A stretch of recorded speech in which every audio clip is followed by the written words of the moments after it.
আজকের গুরুত্বপূর্ণ আঞ্চলিক সংবাদে সবাইকে জানাই স্বাগতম। আজকের সন্ধ্যার বিশেষ খবর হলো ভোট গ্রহণের দিনের জন্য সাধারণ কিছু নিষেধাজ্ঞা। মডেল কোড অফ কন্ডাক্ট সেলের ইনচার্জ এক নির্দেশে কেন্দ্রের সব স্বীকৃত রাজনৈতিক দলের সভাপতি সম্পাদক এবং প্রতিদ্বন্দ্বী প্রার্থীদের জানিয়েছেন 26 এপ্রিল ভোট গ্রহণের দিন প্রার্থী, ইলেকশন এজেন্ট এবং দলীয় কর্মকর্তাদের জন্য একটি করে গাড়ি ব্যবহার করা যাবে। গাড়িতে চালক সহ 5 জনের বেশি আরোহী বসতে পারবেন না। নিজ কেন্দ্রে প্রার্থীর অনুপস্থিতিতে অন্য কেউ তার গাড়ি ব্যবহার করতে পারবেন না। গাড়ি ব্যবহারের জন্য জেলা নির্বাচনী আধিকারিকের প্রদত্ত অনুমতিপত্র গাড়ির সামনে সেটে রাখতে হবে। অনুজ্ঞাপ্রাপ্ত গাড়িতে ভোটদাতাদের বহন করা জনপ্রতিনিধিত্ব আইনের 133 এবং 123 ধারা মতে দণ্ডনীয় অপরাধ। প্রার্থী বা এজেন্ট মারফত ভোটদাতাদের ভোটদানের জন্য ভোট কেন্দ্রে নিয়ে যাওয়া ও আসা কঠোরভাবে নিষিদ্ধ। নিষেধাজ্ঞা অমান্য করে এ ধরনের অনৈতিক কাজে লিপ্ত যানবাহন পাওয়া গেলে জনপ্রতিনিধিত্ব আইন, ভারতীয় দণ্ডবিধি এবং পরিবহন আইনের অধীনে বিহিত ব্যবস্থা গ্রহণ করা হবে এবং সংশ্লিষ্ট বাহন বাজেয়াপ্ত করা হবে। তবে যেসব ব্যক্তিগত যানবাহন নির্বাচনের কাজে জড়িত নয় সেগুলো চলাচল করতে পারবে। ভোটদানে যাওয়ার জন্য কোনো ভোটার ব্যক্তিগত গাড়িতে ভোট কেন্দ্রের 200 মিটার দূর অবধি যাতায়াত করতে পারবেন। অত্যাবশ্যকীয় সেবা যেমন রোগী বহনকারী বাহন, অ্যাম্বুলেন্স, দুধ ও জল সরবরাহকারী গাড়ি, বিদ্যুৎ পরিষেবা ও পুলিশ পরিষেবা নিযুক্ত বাহন, নির্বাচনের কাজে ব্যবহৃত আধিকারিকদের বাহনগুলো চলাচলের ক্ষেত্রে এই নিষেধাজ্ঞা প্রযোজ্য নয়। গণপরিবহনের ক্ষেত্রে ব্যবহৃত গাড়িগুলো নির্দিষ্ট টার্মিনাল থেকে তার গতিপথে চলতে পারবে। 3 চাকার বাহন, রিক্সা ইত্যাদি বিমানবন্দর, রেল স্টেশন, আন্তঃরাজ্য বাস স্ট্যান্ড, হাসপাতালে চলাচল করতে পারবে। অসুস্থ এবং অক্ষম ব্যক্তিদের বহনে ব্যক্তিগত গাড়ি ব্যবহার করা যাবে। সরকারি আধিকারিকদের কর্তব্যে যাওয়ার জন্য গাড়িগুলো চলাচল করতে পারবে। ভোটের দিন ভোট কেন্দ্রের 100 মিটারের মধ্যে কর্তব্যরত আধিকারিক ছাড়া অন্য কেউ সেলফোন বা কর্ডলেস ফোন ব্যবহার করতে পারবেন না। প্রচারের উদ্দেশ্যে মুদ্রিত কোনো ব্যানার বা পোস্টার ভোট গ্রহণ কেন্দ্রের 100 মিটারের ভিতর টাঙ্গানো যাবে না। ভোটের কাজে কর্তব্যরত আধিকারিকদের তাদের মোবাইল ফোন সাইলেন্ট করে রাখতে হবে এবং প্রয়োজনে পোলিং স্টেশনের বাইরে গিয়ে কথা বলতে হবে। ভোট কেন্দ্রের 100 মিটারের ভেতরে মানুষের আওয়াজ নকল করার কোনো যন্ত্র বহন ও ব্যবহার করা যাবে না। অনুজ্ঞাপ্রাপ্ত নিরাপত্তারক্ষী ছাড়া কেউ, এমনকি কারো ব্যক্তিগত নিরাপত্তারক্ষীও পোলিং সেন্টারের ভিতর প্রবেশ করতে পারবেন না। অপরদিকে ডিলিমিটেশনের পর প্রথমবারের মতো তফসিলি সংরক্ষিত শিলচর আসনে ভোটদানের জন্য প্রস্তুত হচ্ছেন শিলচরবাসী। আজ রাত পোহালেই শুরু হবে ভোট গ্রহণ। এবার কাছাড়ে 1551টি কেন্দ্রে ভোট গ্রহণ করা হবে। এর মধ্যে মহিলা পরিচালিত ভোট কেন্দ্র 210টি। 13,69,578 জন ভোটার এবার মতদান করবেন জেলায়। সুষ্ঠু ও শান্তিপূর্ণ ভোট গ্রহণের জন্য জেলায় মোতায়েন করা হয়েছে পর্যাপ্ত নিরাপত্তারক্ষী। আসাম পুলিশ ছাড়াও 16 কোম্পানির কেন্দ্রীয় বাহিনী জেলায় এসে পৌঁছেছে। স্পর্শকাতর ও অতি স্পর্শকাতর ভোট কেন্দ্রে থাকবে কেন্দ্রীয় বাহিনী। জেলায় 78টি কেন্দ্র স্পর্শকাতর হিসেবে চিহ্নিত করা হয়েছে। এদিকে বুধবার থেকেই ভোট কেন্দ্রগুলোর উদ্দেশ্যে রওনা দিয়েছেন ভোট কর্মীরা। বিশেষ করে জেলার দুর্গম ভোট কেন্দ্রের সামগ্রী নিয়ে এদিন পৌঁছেছেন ভোট কর্মীরা। বাকি ভোট কেন্দ্রে আজ পৌঁছেছেন কর্মীরা। জেলার রিটার্নিং অফিসার রোহন কুমার যা জানান, জেলায় অবাধ ও শান্তিপূর্ণ ভোট গ্রহণের জন্য প্রস্তুত প্রশাসন। জেলায় মোট 7,200 কর্মচারীকে ভোটের কাজে নিয়োজিত করা হয়েছে। এর মধ্যে 1100 জন মহিলা কর্মচারী রয়েছেন বলে জানান জেলা রিটার্নিং অফিসার। কাছাড়ে এবার পুরুষ ভোটার 6,83,860 জন, মহিলা ভোটার 6,85,694 জন। জেলা রিটার্নিং অফিসার জানান, ভোট কর্মীদের সুবিধার্থে মোট 129টি সেক্টর এবং 4টি সাব সেক্টর ও 26টি জোনে ভাগ করা হয়েছে।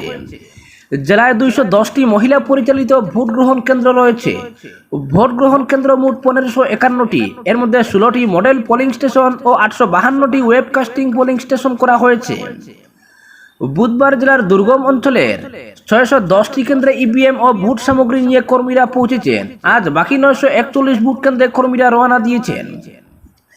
এদিকে শান্তিপূর্ণ ভোট অনুষ্ঠিত করতে জেলা জুড়ে কড়া নিরাপত্তা ব্যবস্থা গ্রহণ করা হয়েছে বলে জানিয়েছেন পুলিশ সুপার নুমল মাহাত্তা। তিনি জানান, জেলায় আসাম পুলিশ ছাড়াও 16 কোম্পানির বাহিনী নিয়ে আসা হয়েছে। প্রতিটি ভোট কেন্দ্রে আসাম পুলিশের একজন কনস্টেবল, একজন হোমগার্ড নিয়োজিত করা হবে। স্পর্শকাতর ভোট কেন্দ্রগুলিতে থাকবে কেন্দ্রীয় বাহিনী। অপরদিকে চ্যালেঞ্জের মধ্যে শাহাবাদে নিরাপত্তা বেষ্টনীর মধ্য দিয়ে শেষ প্রচার। বিবেক ভোট প্রদানের আর্জি বিধায়ক সুজামের। প্রচারের শেষ লগ্নে প্রকৃতিও অনুকূলে ছিল না ইউডিএফের। বহু বিতর্ক ও চ্যালেঞ্জের মাঝে সভা করতে গিয়ে মাত্র 3 মিনিটের এলোপাতাড়ি জোরে সব লন্ডভন্ড করে দিল। ততক্ষণে সভা শুরু হয়নি, প্রস্তুতিতেই বিপত্তি ঘটে যায়। কবি ইদর তো কবি উদর, এভাবেই দুইবার স্থান পরিবর্তন করে শেষ পর্যন্ত প্রথম স্থানে এই সভা অনুষ্ঠিত হয়। বিধায়ক সুজাম নিজের উর্বর ভূমি শাহাবাদ বাজারে রীতিমতো চ্যালেঞ্জ নিয়ে সভা আয়োজন করেছিলেন। পুরনো এক ব্যাপার নিয়ে শাহাবাদে ইউডিএফের সভায় এর যোগ্য জবাব দেওয়া হবে বলে সামাজিক মাধ্যমে এক কংগ্রেস কর্মীর পোস্টে বেশ তুলপাড় সৃষ্টি হওয়ায় বিপাকে পড়ে গিয়েছিলেন সুজাম। নির্বাচনের এই অন্তিম মুহূর্তে যাহাতে কোনো বিপত্তি না ঘটে তাই কড়া নিরাপত্তা বেষ্টনীর গ্রাটুপের মধ্যে নির্বাচনের শেষ প্রচার ও প্রথম সভা করলেন। সুজামের অক্ষত দুর্গের সভা বলতে গেলে ফ্লপ ছিল। কিছু সংখ্যক কর্মী ও সাপ্তাহিক বাজার করতে আসা মানুষের উপস্থিতিতে সভা সম্পন্ন হয়। যেমন গর্জন ছিল তেমন বর্ষণ হলো না। সমষ্টি কমিটির সভাপতি হাফিজ খলিলুর রহমান বাবুইয়ের পৌরোহিত্যে বুধবার বিকাল 4:30 ঘটিকায় সভা শুরু হয়। গড়িচে মাত্র 30 মিনিটের বক্তব্যে বিধায়ক সুজাম উদ্দিন বলেন, রাতাবাড়ির বিধায়ক বিজয় মালাকার হুমকি দিয়েছেন বিজেপিকে ভোট না দিলে বুলডোজার দিয়ে নির্বাচনের পরে ঘর বাড়ি ভেঙে দেওয়া হবে। তিনি এ ব্যাপারে বিজয় মালাকারকে চ্যালেঞ্জ জানিয়ে বলেন, যদি সুজামের দেহে প্রাণ থাকে তাহলে বিধায়কের বাবার ক্ষমতা থাকলে উচ্ছেদ করে দেখানোর জন্য তিনি কংগ্রেসকে এক হাত নিয়ে বলেন, হাফিজ রশিদকে ভোট দিয়ে কোনো লাভ নেই। তিনি জিতলে দিল্লি আর হারলে গুয়াহাটি চলে যাবেন। জনতার সুখে দুঃখে তারা আছেন এবং থাকবেন, তবে ভোটাধিকার গণতান্ত্রিক অধিকার, কাউকে জোর করে ভোট দেওয়ানো যায় না। জনগণকে তিনি বিবেক ভোট দিতে আহ্বান জানান। বলেন, এআইইউডিএফ দল কোনোদিন সরকার গড়তে পারেনি এবং আগামীতে পারবেও না। যদি অন্য দলের সঙ্গে অ্যালায়েন্স হয়ে সরকার গঠনের শরিক হয় তাহলে সুযোগ পেতে পারে। 30 মিনিটের বক্তব্যে নিজের কর্মের খতিয়ান তুলে ধরে কংগ্রেসকে তুলোধনা করলেও ইউডিএফ প্রার্থী শাহাবুল ইসলাম চৌধুরীর নাম নিয়ে একবার ভোট চাননি। সুজাম কুবের সুরে বলেন, শাহাবাদ আমার ঘর বাড়ি, আমার পিতা প্রয়াত বিধায়ক তজমুল আলী লস্করের হাতে তৈরি এই বাজার, আর আমি এই বাজারের উন্নয়ন করে যাচ্ছি। ইচ্ছে হলে ভোট একটাও দেবেন না, কিন্তু কোন বিবেককে কাজে লাগিয়ে বলা হয় সুজাম এখানে সভা করতে পারবে না। তিনি বলেন, বিধায়ক কার্যকাল আর মাত্র 2 বছর আছে। যেভাবে জনগণের সেবা করে যাচ্ছেন তা অব্যাহত থাকবে, পরে আল্লাহ যা করেন করবেন। সুজাম বলেন, তিনি বিধায়ক হয়ে জনগণের সেবক হিসেবে অনেক কাজ করে গেছেন।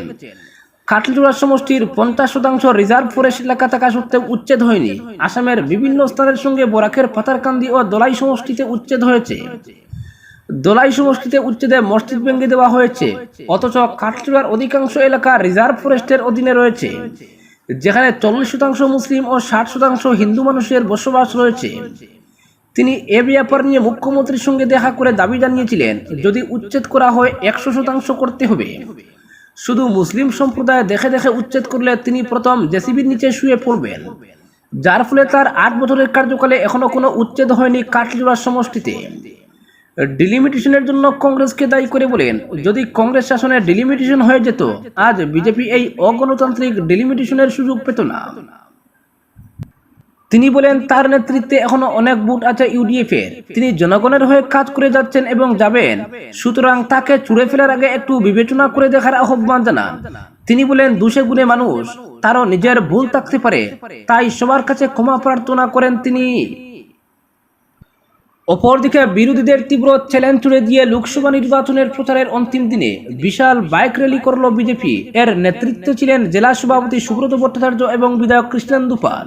বুধবার সহস্রাধিক বাইকের এই র্যালি শহর ও গ্রামীণ এলাকার রাস্তা পরিক্রমার মাধ্যমে বিজেপি প্রার্থীর হয়ে প্রচার চালায়। যুব মোর্চা সহ অন্যান্য মোর্চার সদস্যরা এতে অংশ নেন। পিডব্লিউডি পয়েন্ট হয়ে সাদারাশি, লক্ষ্মীবাজার, সুতারকান্দি, ফকিরবাজার, সেটেলমেন্ট, কানিশাল, পুয়ামরা, সরিষা, চরবাজার, পুরাতন স্টেশন রোড, সুভাষনগর হয়ে বিজেপি জেলা কার্যালয়ে এসে সমাপ্ত হয়। র্যালি শেষে বিধায়ক কৃষ্ণেন্দু পাল বলেন, এবারের লোকসভা নির্বাচন শুধু দেশের জন্য নয়, বিশ্ব রাজনীতির জন্য গুরুত্বপূর্ণ। প্রধানমন্ত্রী নরেন্দ্র মোদীর জন্য ভারত বিশ্বের কাছে পৃথক স্থান দখল করেছে।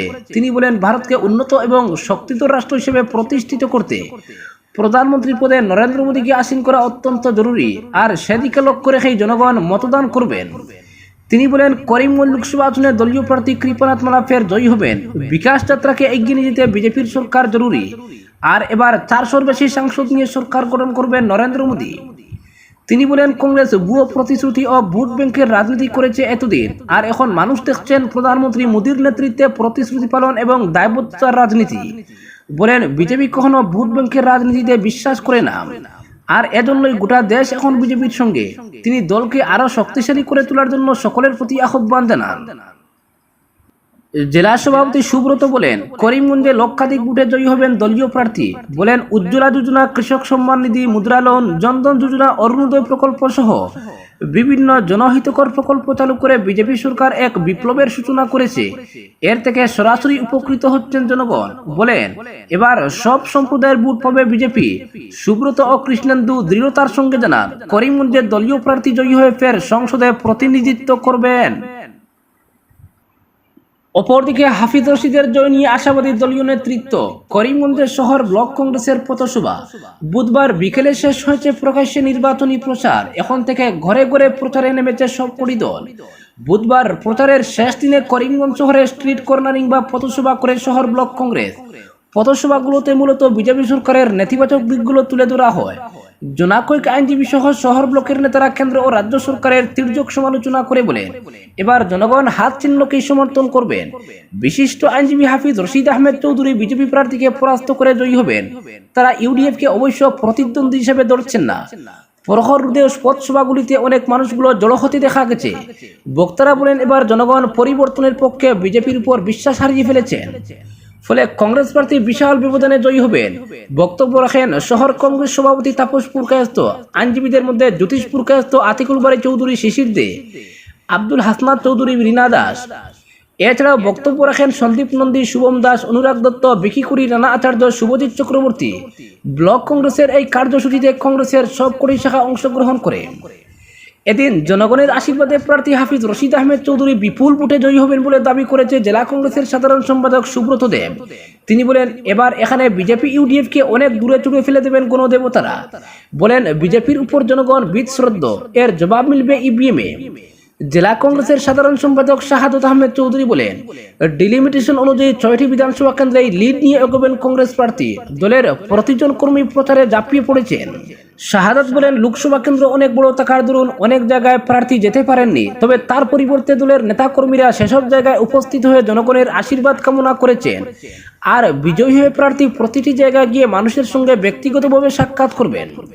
তিনি বলেন, গৌরব গগৈ, লুরিনজ্যোতি গগৈ, অখিল গগৈ থেকে শুরু করে প্রদেশ কংগ্রেসের প্রথম সারির নেতারা এসে হাফিজ রশিদ আহমেদ চৌধুরীর জন্য প্রচার করে গেছেন। বিরোধীদের মধ্যে অনেকে নাকি স্বীকার করেছেন এই আসনে কংগ্রেসের অবস্থান শক্তিশালী। তিনি মন্তব্য করেন, নারী নির্যাতন, ব্যাংক বেসরকারীকরণ, বিদেশি আগ্রাসন, ধর্মীয় বিভাজন, নির্বাচনী বন্ড কেলেঙ্কারি প্রভৃতি নিয়ে তিনি সরকারের সমালোচনা করেন। বলেন, 10 বছরে 400 থেকে 1200 টাকা হয়েছে রন্ধন গ্যাস সিলিন্ডার। পেট্রোল ডিজেলের দাম 4 গুণ বেড়েছে। জীবনদায়ী ওষুধের মূল্য বৃদ্ধি হয়েছে মারাত্মকভাবে। বেকারত্বের হার 50% বৃদ্ধি পেয়েছে। কৃষকদের হয়রানি সহ বিভিন্ন অভিযোগ তুলে জেলা কংগ্রেসের সম্পাদক বলেন, জনগণ আগামীকাল বিজেপি সরকারকে উচিত জবাব দেবেন। আজকের বিশেষ সংবাদ এখানেই সমাপ্ত।